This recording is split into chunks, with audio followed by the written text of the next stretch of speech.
مادر جان سلام، خوبی؟ من یه چند ساعتی دارم نگاهتون میکنم، ساعتم گذشته، دیر وقته. شما خیلی وقت اینجا منتظر کسی هستی؟ بله منتظر پسرمم. والا اینجا گفت بس مامان برم یکم خرید کنم بیام. الان 2-3 ساعتی منتظرم نیومده، چش به راهشم. تلفنم ندارم بهش زنگ بزنم.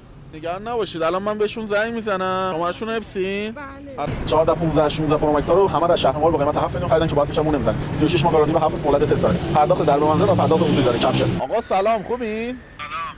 آقا من مادرتون رو اینجا کنار خیابون دیدم، خیلی وقت منتظر شماست. تشریف نمیارین؟ من واسه آسی شدم واقعا. زن بچه دارم. اونم آوردم یه پیرزن بچه آوردی خونه ما. من دارم اذیت میشم. زنای امروز میشناسید چجوری هستی؟